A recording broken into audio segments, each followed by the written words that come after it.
Hello everyone, this is Direwolf20 and welcome to another game spotlight, this time on Infinifactory. Infinifactory is a new puzzle game created by Zachtronics, the author of Spacechem.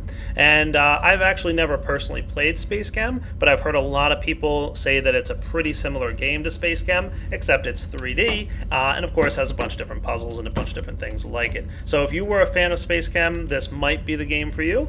You can go ahead and check out this video review and tell me what you think.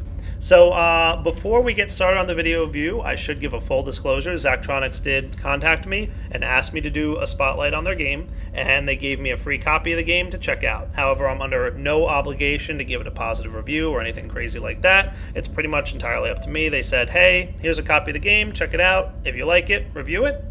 And I liked it, so I'm reviewing it. It's pretty much that simple. So nothing to worry about there. The game is available on Steam. It's listed as an alpha version, but don't be dissuaded. It's not alpha in the context of it's buggy or there's problems with it or it doesn't run well. I haven't run into any problems or bugs as I've been playing so far. I haven't gotten terribly far in the game, but so far it seemed extremely stable, and the gameplay is pretty much, it looks like, really, straightforward and stable. I believe that the reason they have it in alpha is that they aren't done with the content yet. So they plan to add more puzzles and more levels and more features to the game that aren't just yet in.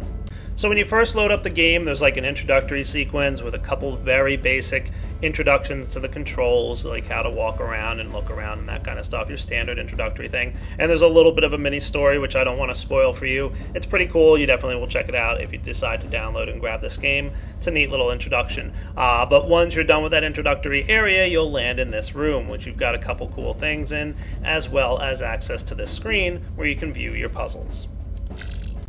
So all you have to do, as you can tell, is click the left mouse button to view the puzzles. Now on the left side, these are the many different levels that are available. I've only unlocked the first two so far, and you basically unlock more by proceeding to go through the different puzzles. The Proving Grounds is really more so a training area to get you introduced into the system. So we can go ahead and you'll notice that each puzzle area, for example, Proving Grounds, typically is broken down into, as far as I can tell so far, a couple different types. First, it's the puzzle itself, and then there's a description of the blocks that were made available in that puzzle, which is kind of interesting because they show you, or they make you figure out the block yourself before they explain it. So they give you the puzzle, and then after you figure out how to use the block in that puzzle, they go ahead and explain it to you. So it's not until you've completed the puzzle that you get an explanation of all the blocks that are inside of it. Then you get through a few more puzzles, and then there's a performance review at the end, and they'll kind of grade you on your scoring and so far. And I'll explain how the scores work in just a minute. So the Proving Grounds area, which is really just a training area, has 5 puzzles available to you, and I'm going to go through a couple of these puzzles here. I don't want to show too much because it is a puzzle game after all, and you're supposed to figure these things out for yourself. But I'll show you one area, and then I'll show you a more advanced puzzle, and then we'll kind of wrap up the game spotlight there. Because like I said, I don't want to show you too much of the game. It would kind of be spoilers. So let's take a look.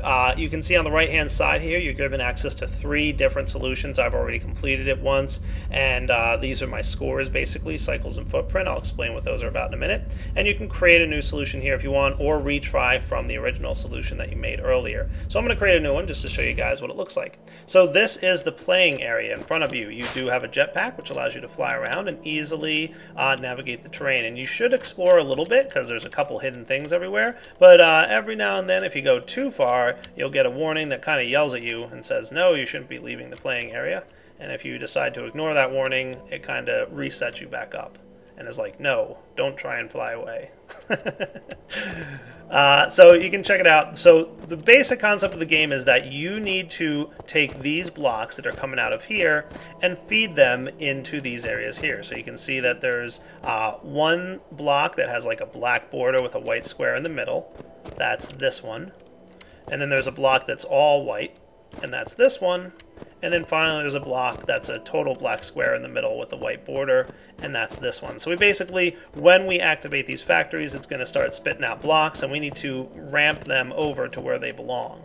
The basic block to do this with is a conveyor. You'll notice that on the bottom of my toolbar I've got access to many blocks. That's because I progressed further in the game. You typically won't have those blocks made available to you until you progress further. When you start this stage at normal, you'll just have the conveyor belt available. So let's take a look at one way to solve this puzzle. There's of course many. So you basically will notice that when you want to run your conveyor, you can just hold left click and drag, and you'll be able to place down all your conveyors. If you want to rotate a conveyor, for example, or remove them, you can right click. Rotate is Q to go one way and E to go the other way, and it'll show you where your block's going to go as you place down your blocks there. So of course, holding right click and dragging, obviously a much more efficient way. And you'll notice that because of the layout of the terrain, you really can't, run these blocks through each other, otherwise you're going to have a problem. Luckily, it's three-dimensional. So let's go ahead and create a nifty little three-dimensional setup.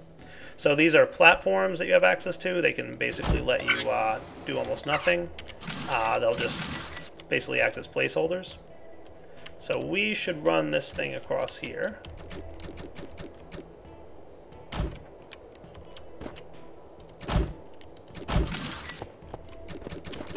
There we go. And then if we wanted to, we could have this guy run across like this.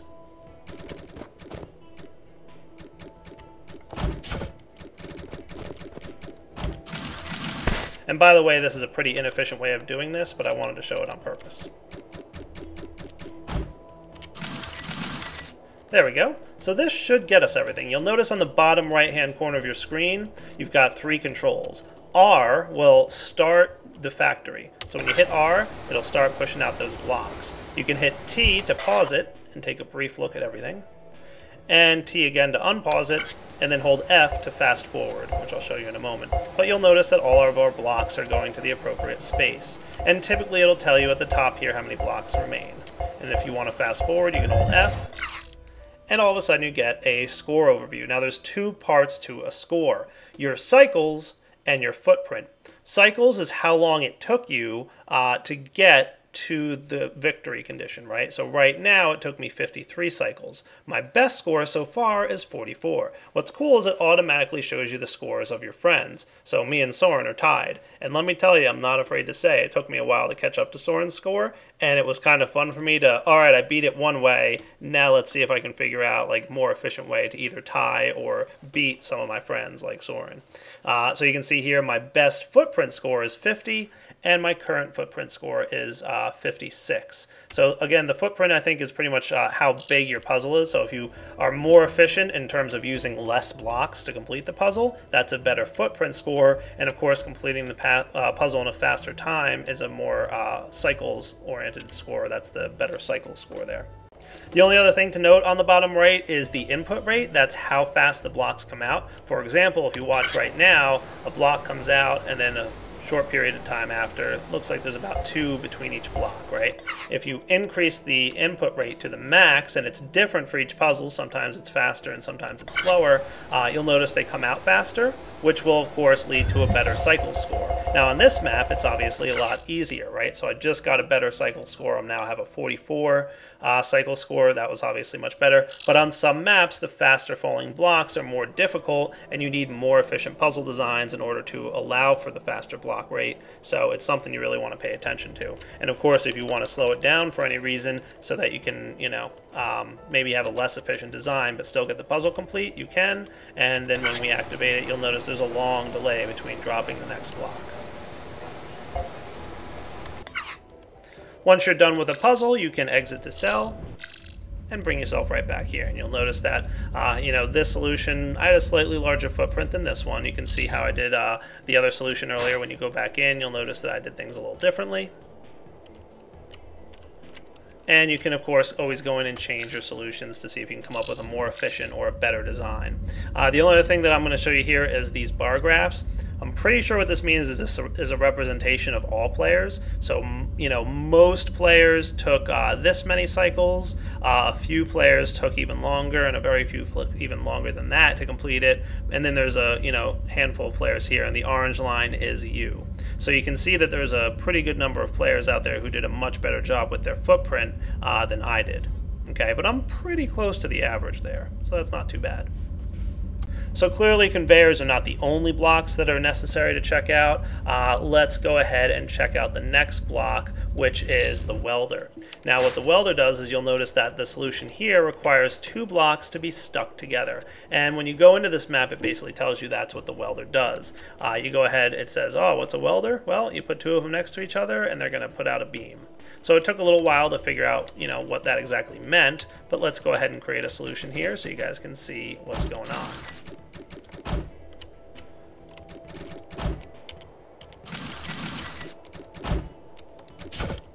So when you place down the welders, and I'm going to do that here,